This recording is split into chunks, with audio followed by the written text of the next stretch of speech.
I'm Mark. He's Gordon. This is Wisdom and Knowledge. We bring on Ian Ball for a special emergency broadcast a month in advance. They are pulling this again. They are pulling the mandates, lockdown, whatever you name it. The screen right here is from the local Whole Foods. Yesterday, they had the sign up that says this, and I'm not a big fan of signs. Neither of us are. But it says all customers, regardless of vaccinating status, may choose to shop without a mask in this location. Now it's gone. Why is it gone? Because they are pulling the lockdowns back. And I will show more proof right here. This is a text that I got from a friend of mine who is, just one second, right here, a store team leader at one of the stores. And he said this, look on the bottom. It says, can't wait for the mask mandate to come back. They say around mid-September. So right there's the proof that you have. I also spoke to one of the local supervisors and I said, mentioned about the mask coming back. And she said, oh yeah, my team leader already told me that it's coming back. This is a month in advance. They're planning this. This is not about health. This is control. And we need to break this right now. That's going to be a tough nut to crack, but we've got to try. Exactly. I'm with you. The people there are going to be two camps. They're going to be those of us, you, Ian, myself, and we're going to be saying this was planned, this was scripted, this was written out well in advance, and there are going to be a large contingent of people who are going to say, well, they had to do it. It was organic. The case numbers are exploding again. And just before we went live, Ian put the dot on the I and the cross on the T about why it's going to take about a month for this to happen. Go ahead, Ian. Why is this going to take about a month for it to happen? Well, they have to start off gradually, and they start by just putting out the fear. The fear campaign has already started. You can see it. You read the headlines. Those are the kind of the main signs.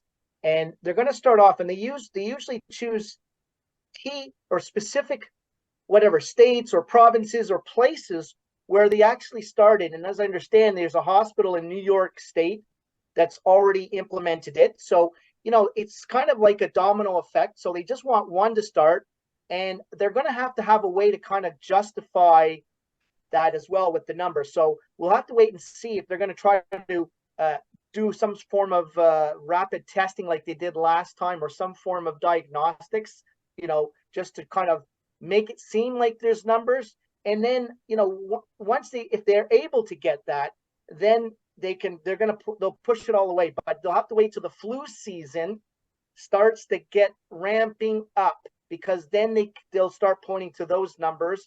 Plus, as we know, there's a lot of injuries, from the jabs, and that's going to continue as well. So they might use that as well as part of the numbers to justify starting with the masks and then moving into lockdowns. The schools they're gonna go back to the schools and try to mask up the kids, and the hospitals are all going to be masking up, and it's going to maybe set off another wave.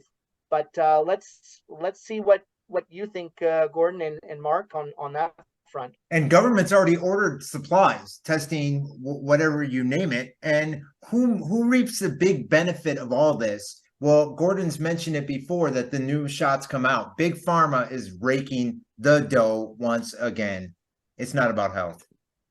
Well, Ian brought up a college in New York State.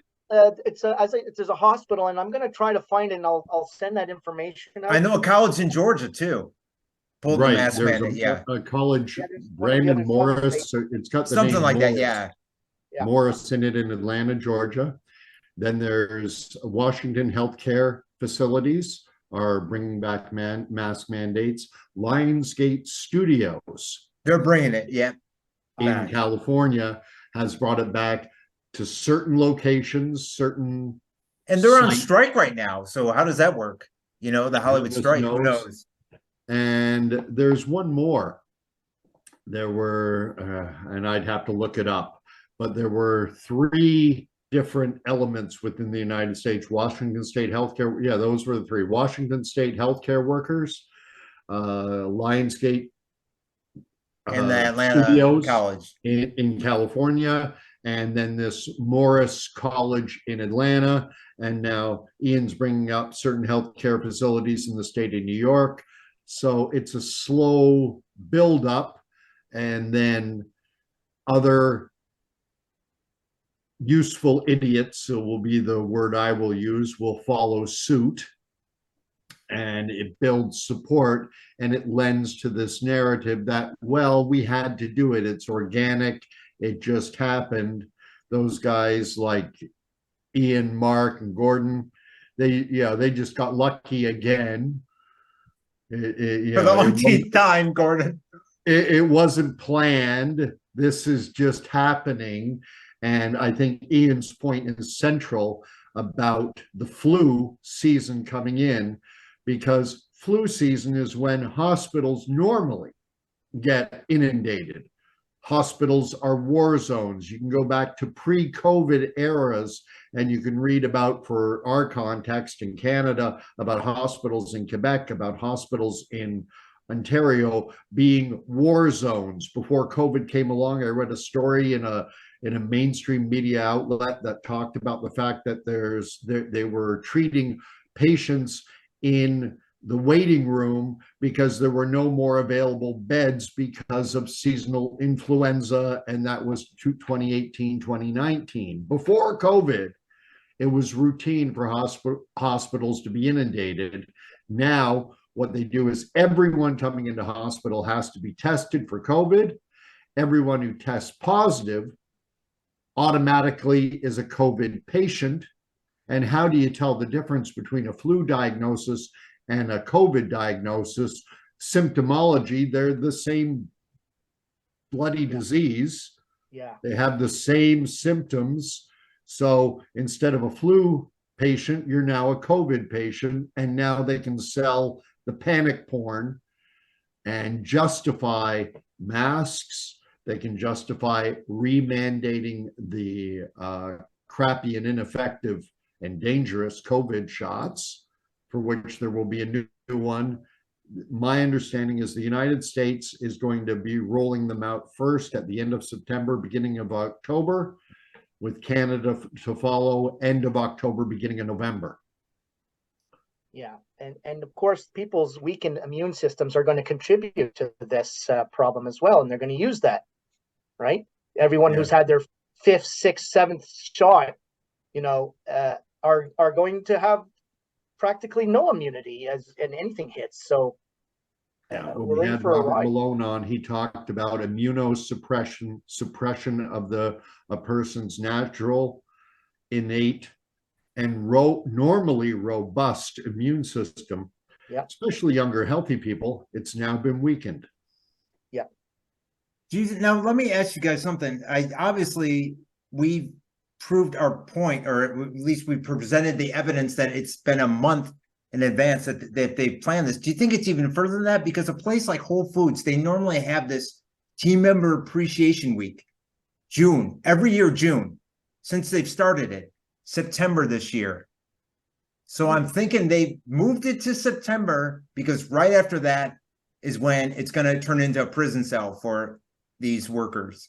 Well, so to speak, And if you want to talk about a big winner, while everyone else was suffering under lockdowns, while the abused were sheltering in place with their abusers, while they were plowing in the skateboarding parks in California with sand, while they were arresting people for going to the beach, while a kid in Ottawa was getting a ticket in the hundreds of dollars for playing basketball alone outside, while life was miserable for 99% of the population, Amazon, which owns Whole Foods, something I wasn't fully aware of, Amazon, which owns Whole Foods, was raking it in hand over fist, along with the Weston family in Canada and the Costco's and Walmart's, Target. all the big boys, lockdown mandates are the best thing that ever happened. Well, their biggest transfer of wealth during that period of time. That's for sure in terms of the record profits. So Yeah. how are we going to react? That's the most important thing. And I think the first battle line will be with the masks. Yeah. I think it's going to be where there'll be a definitely a clash point there. I probably foresee that there's going to be a new wave of, demonstrations, protest march, giving visibility to it. So I think that'll bring attention to it. I think there'll be more parents that are going to be vocal against it because they just sick and tired of seeing their kids, getting forced to wear a mask. So they're going to be joining this movement. Now, one thing that's kind of coalescing all of this together and is this Million Man March, which is happening on September 20th in all across Canada. Now, Mark, I don't know if you've heard of this, you probably have heard of this. It's a different agenda, but it ties in quite, closely in regards to, the LGBTQ and forcing these this education, sexual education, and all these exposures to young children in the schools, and now the Muslim parents and the Christian parents, and also I suspect there'll be others like people from the Freedom Convoy movement they're going to join this. So the question is to have a united front, and if we have a chance to mingle and to speak with these parents and see whether or not they're on board, that could also help to grow the movement overall, because we have to unite. We can't have these as just isolated demonstrations. We got to see that there's a common link and that we have to support them. So I want to reach out to the Freedom Convoy groups that I'm a member of and try to encourage them to join this Million Man March. Starting Ottawa is the big one and across the country. You and I, Mark, we see the connection between everything going on in this game. I call it whack-a-mole because on the one hand, it's all things related to COVID. Then number two, there's the climate crisis and the war on climate change that's going to be coming. Now we've got Maui and Northwest Territories and Kelowna, BC, and this tropical storm that used to be a hurricane hitting California. They're blaming that on climate change. Everything is climate change. So we've got health, we've got climate change, then we've got the whole LGBTQ, et cetera, agenda, the trans agenda, trying to prescribe children puberty blockers and mutilating surgeries and all the rest. And the thing is, the three, while connected, a lot of people cannot see the connections. And there are individuals who are the Muslim community, other religious faith groups, Christians, obviously, who are opposed to the LGBTQ trans agenda.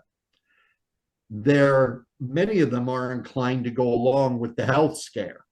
And they don't see the connection between the two. And they'll say to you, well, this is different. The LGBTQ, that's an agenda. But the COVID stuff, that's about our health.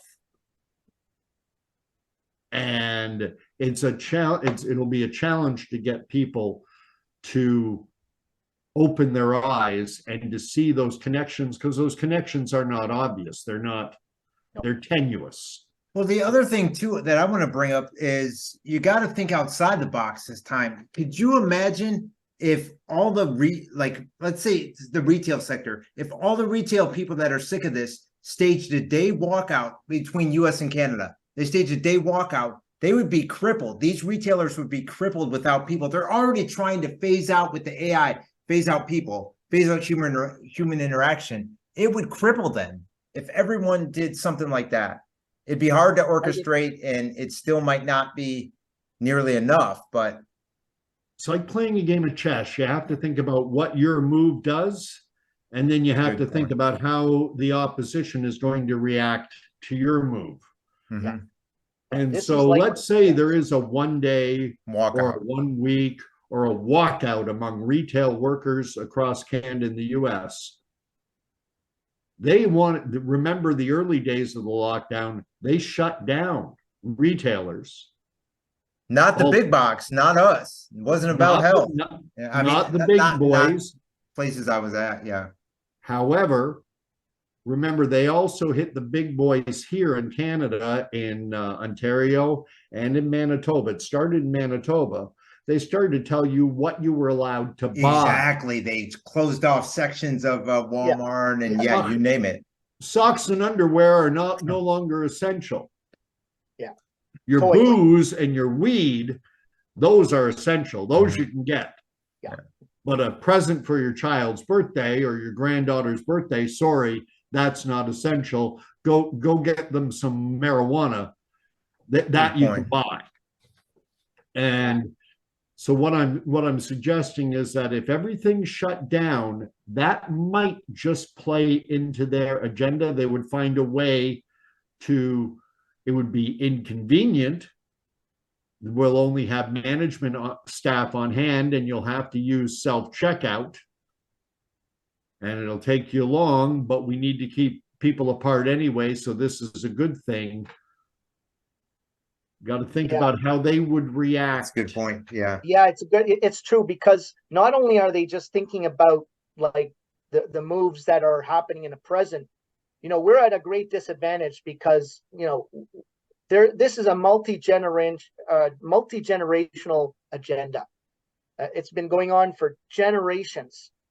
And so they've already planned out a lot of this, and you can see it as part of the predictive programming as we see, through Hollywood films or movies or shows or whatever. So we have to, like, the people that already have their eyes open. Now the next step is that to see that this is a longer term plan, and then we have to start to think more collectively towards that type of thinking, to plan and to see where they're going with this, so that we can plan our moves. And it boils down to, we've got the numbers. It's all about non-compliance and strategic non-compliance. And I agree with Gordon's point that if you choose the wrong thing to do a non-compliance, they might be able to turn it around and do a jiu-jitsu on us. So the question is, what form of non-compliance do we need to do? That's going to take a little bit of thinking, but of course, things like, not paying your taxes and things like that has always been, if you get enough people to do that, you can force the government when they put in their mandates, corporations. Well, we saw what happened with Bud Light, when they started to pull their, push their agenda. We can see that was a real impact, but we need to think about it and discuss how we can do this. It's not evident in terms, but we have to really come up with some solid ideas. I think one thing too is to find, and I don't know, it's going to be harder maybe for you guys, is to find freedom businesses that will not comply to this, whether it be local businesses, local restaurants, you name it. That's a good point, Mark. I mean, basically, those are the types of businesses that you want to support. We would like to give them more support as much as possible. And then for the big box stores, the problem is that there's still people, they have their comfort zone. They're afraid to go outside of the comfort zone. They're addicted to going to Costco and doing their big, like buying their bulk or things. Walmart. Yeah. You name it. So there's still a barrier there, but there's enough pressure from coming, like we say, it's like connecting the dots between the different agendas. And the big one that's pushing a lot of people right now is the economic pressure that they're feeling. The carbon tax here up in Canada, it's disastrous, like across the country, what's happening. People are coming out with their absolutely tragic stories where they're at their wits' end. It's another situation like COVID where people were at their wits' end. Now they just can't. They're not going to be able to pay their mortgage. They're not going to be able to pay their rent. The kid that was living in the basement now with their parents' house, now the parents don't even have a house, and they're going to have to move out and live, somewhere else, or even in a tent. That's how desperate. So these people, we also have to get through to them and make connections. It's, that's the numbers are, it's not only the numbers, but it's the unified numbers that are going to make a difference. I'm a big believer in small victories. Pick a small victory, pick something you can win at. I think there's a tendency for people to want the big victory at the beginning. And you got to start small. I mean, I use sports analogies. I mean, you got to win that first game before you start thinking about winning the championship. And so the small victory I think we can get off the bat is on the mask mandates. Yeah. And it's going to drag people out of their comfort zone because, and I'm guilty, because during the mask mandates, I chose what I call a passive aggressive form of compliance. I don't know how well you can see it here, but this was my mask. Yeah, I remember that. I call it a mingle mask. It sat on the chin. I mean, I wore this. People would say, "Is that your mask?" And I go, it meets the requirements. It covers my nose and my mouth. Yeah. But it doesn't do anything. And I would say, and neither does what you're wearing. But, well, what I'm going to tell you is I'm not wearing this again. I'm not wearing any mask again. And those people who, the individuals who love their masks, and that we still see them. Oh, yeah. We still see people out with masks now. Mm-hmm. I would put it at somewhere around not even 10% of the population, less than 1 in 10 people, but there are still people out there. And when, and I'm saying, I think we're all saying they are coming back, not exactly sure when, within the next 4 weeks or so, mask mandates are going to return. And when they do, these people are going to be loud. They are going to be in your face, but they are going to be a small minority. And because they're loud, their voice is bigger than what it should be. Those of us who are opposed to masking have to be equally as loud and equally as bold and equally as forthright in our assertion that I am exempt. I'm not wearing a mask. I'm not wearing a petri dish on my face that contributes to the spreading of germs. If you want to wear that face diaper and paw over it all day long and touch everything and spread your germs far and wide, thank you. Fill your boots. Yeah. And the difficulty, I think, is that it's something that's un-Canadian. We are not Canadians by nature, by and large. We're not confrontational. We're not loud. We're not bold. That's seen by Canadians as more of an American trait. And it's not a positive American trait. Well, I'm here to say it is a positive American trait to boldly assert your rights. And you have a right not to be forced to breathe through a disgusting germ rag. Do you see more businesses kicking you out though this time around? Getting stricter and stricter and saying, "Hey, man, you can't shop here." To the point where smaller cities like where Gordon, you and I are, is there going to be no place to shop, or do you think some people will stand up? We're big, medium, and small. I mean, Ian is down in Montreal, which is a major metropolitan city, the second largest metropolitan area in Canada. That's fine. Yeah. You're in North Carolina in a city that's big enough to have a AAA minor league. No, minor league baseball. Team. Come on. Well, no, but your metropolitan area is 150-ish people. Okay. And I live in a little town that doesn't even have 15,000. You live in the sticks, as they call it. I'm surrounded by apple I'm kidding. trees. I'm kidding. I got news for you. I'm moving out to Chateauguay on September 1st home. And it's, there's some strategic reasons. Yeah. That's just for another story. Okay. Yes, I think the stores, the thing is I think there's they're still gonna, if they come out with these mask mandates and the guts to put, like, is pushing behind that, then there's a lot of social pressure. They put the pressure on the businesses because they'll find the businesses if they don't to enforce it, and that puts a lot of Exactly. social, like, pressure on the people. Then they put it on the customers. We might see that again, and again, one of the effective ways, there was, movements where there was large numbers of people that would go in without a mask and, purchase things. Sometimes they would just leave the money on the counter because the people wouldn't even process their bill through the cash, but they would just leave the money on the counter. See, and the problem that I had where I lived before, is that they would have those, but guess what they were? They were infiltrated Trump rallies. They come with a Trump mega horn. Trump's God. Trump's God. Please, please. Nothing to do with COVID. Trump's God. You are being lied to. Trump is God. And one thing that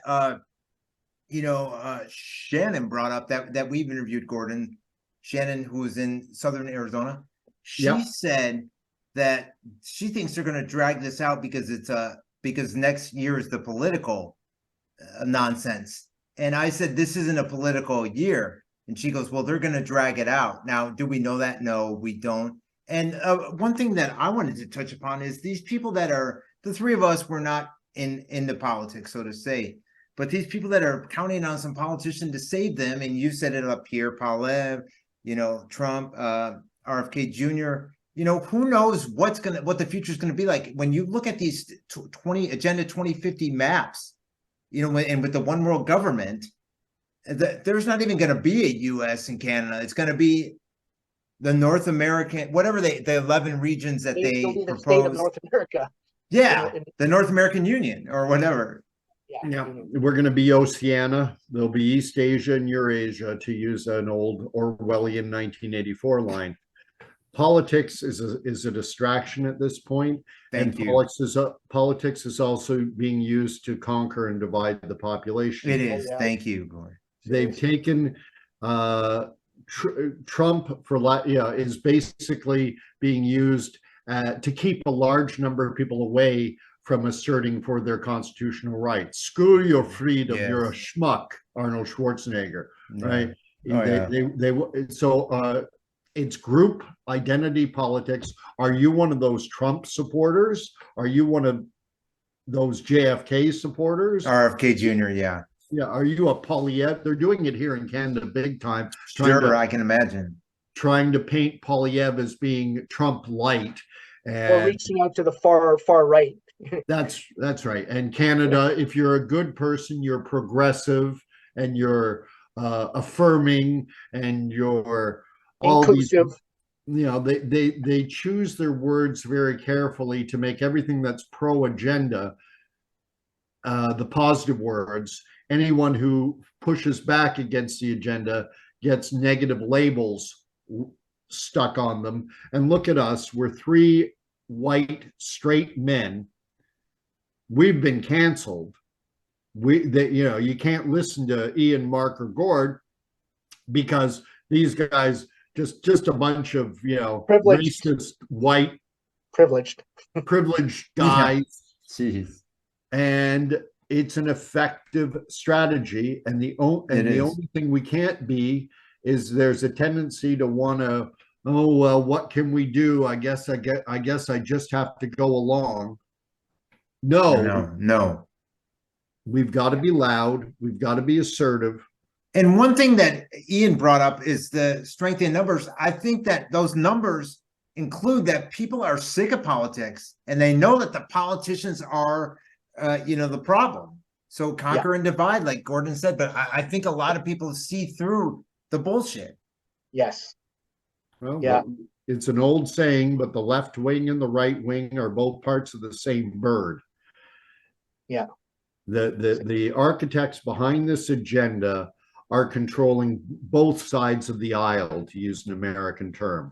They're pulling the strings on the right and they're pulling the strings on the left. Yes. It's like a WWE wrestling match. Yeah. And the pendulum just swings, over time back from one side to the other. And it's, because they just want to keep their system in place. So as long as they want to keep their system in place, that pendulum is just gonna swing back and forth with a two-party system and polarizing the society to keep them at each other's throats. And then they can keep marching us down this road toward Agenda 2030, Agenda 2045, Agenda 2050. They're playing the long game. You said it, they're playing a generational game. We are being old white guys. I'm the oldest of the three of us, I think. You know, well, they'll, in 20 years and 30 years and 40 years, these guys will be gone. Remember, they're calling the kids that were born from the year about 2013 forward. You know what this generation is now called? You've got the X, Y, millennials, you got Generation Z.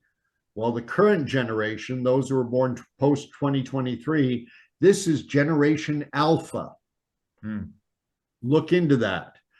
Generation Alpha, these are the first kids being brought up under the New World Order that right now is just in the crawling stage. The New World Order has started, but it's in its infancy. It's just been born. Yeah, I had to give it a birth date. I would give it a birth date of 2020, early in the year. Oh yeah, March. And the new there were some politicians that actually came out and said that. Australian politician that said it straight out that this is the beginning of the New World Order. There were some politicians that actually declared that. Yeah, and they've been planning this birth for a while. This is Planned Parenthood 101. We're trying to be like Planned Parenthood, and this is one time where, regardless of your views of abortion, this is one area where I want Klaus Schwab with a condom on. I want this child. I'm sorry, this New World Order coming in. We don't want any part of it. No. Unfortunate analogy, and I apologize. Sometimes. No, it's funny that you mentioned Planned Parenthood, because when I went back to college, and what was I thinking going back to these colleges, and this was in LA. I'm taking a health class at the community college, right? So guess what they had come in to speak twice, not only once, but twice, Planned Parenthood. So I'm trying to get John, you remember John Sally, Spider Sally? You're an NBA guy. The Detroit Pistons. Well, get this. He lived in LA, so I went to at the local Whole Foods. They had him doing cooking classes twice. So I went and saw him twice, and he said, okay. I said, I'd like to have you come and speak to our health class, because he's big into health, big into eating healthy. And so get this. Our teacher, who was the the women's basketball coach, she goes, okay, well, can you give him a 1-day notice? She goes, can he come tomorrow? So I had to email John Sally and say, can you come tomorrow? And obviously he couldn't come the next day. So instead they had Planned Parenthood come in twice. Yeah. But the good news for me was I brought in this guy that was into natural health, a chiropractor. He's worked with, Olympic athletes and such. And he came in and talked about the, problems with antibiotics and stuff. He put the fear in the whole classroom, seriously, he exposed what big pharma was and just put the fear into them. And it was so awesome to see. That's encouraging to see that you have some people speak out like that. Oh yeah. The biggest thing when we talk like this, though, we can spider web off into almost a million different directions. And I think the central message we need to get out, this is what's on my mind, is that if we're going to push back against this, and if we're looking for an area of a common front, I think we can get a lot of people to agree that we're not wearing masks again. Thank you. And I think that has to be the line in the sand. We've been now, the mask mandates are, when did they end in Quebec? I'm trying to think of when they ended in Canada. March of 2022. I mean, but then they can, in the hospitals, because I'm working, I have a project in one of the hospitals, and nearby the Institute of Cardiology Montreal, and it's only a couple of months ago that they actually stopped. I was amazed. I walk in because I would go in, and I have to wear the stupid mask to get to the chantier, to the site inside the hospital, the site office. And then this day I came in and I see everyone is not wearing a mask. And I find out that, they had just stopped it. So Yeah, like one day the virus is spreading like crazy, and the I know, next trust day me, I've now seen it it. disappears. One day going down the wrong way down a store aisle is going to kill someone's grandma, and the next day we can take the stickers off the floor. You can go whatever way you want down the aisle. One day a face diaper will save the world from horrible disease. The next day, well, you don't need it. One day you have to wear it while sitting down, or rather standing up. But when you sit down, you can take it off now. This has if you go been to the restaurant, ridiculous from It day is. one. Oh yeah. Get your talking points ready, because you're going to be confronted by the by the branch COVIDians, the COVID Karens and Carls. Patsies. Thank you. Yeah, the COVID Yeah. Karens and Kens. Yeah, Well, and I think this is a good stopping point, don't you, for this? I think- Yeah. and I think we should get back together mid-September and see Yeah, where let's we do are. a touch point and see where it's progressing. I mean, we're making some predictions, but you know what? There's so many things that are happening right now that there's even more uncertainty. It's like the uncertainty of what's happening it seems to be increasing. So we'll have to see if they can really try to re-implement that. Because they gauge they also kind of gauge the mood, because they have to come out with a lot of propaganda on the mainstream media to try to rebuild it back up. You know what else, what is a good point and a good way to end this too, is that what else is going to get them, and this is complete discrimination off the bat, is when they were saying, if you're vaccinated, you don't have to wear a mask, but if you're not, you do. Well, not when they are, forcing the jabbed to wear a mask. That should be an opener for them. Everyone thinks we're anti-vax. We hate the people who got jabbed. That's not the case at all. We feel for them. We don't understand why they, bought into it, of course. But when they tell them, hey, you still have to do this, you still have to wait. We fell under your control. We did what you said, and now you're telling us, that should be a wake-up call. Yeah, we can reach out, get through to people with that message that we're, I think the more people are going to be receptive to listening to what's going on. There's still a residual fatigue from it. They're going to wake there's going to be a larger percentage of people are just had already had enough. They were complying and already had enough, and they're just going to, the numbers are going to increase in terms of the number of people that are willing to do non-compliance and to join the movement, shall we say. There are a lot of camels that are having one more straw put on their back, and there are going to be a lot of backs breaking in the coming weeks. Yeah.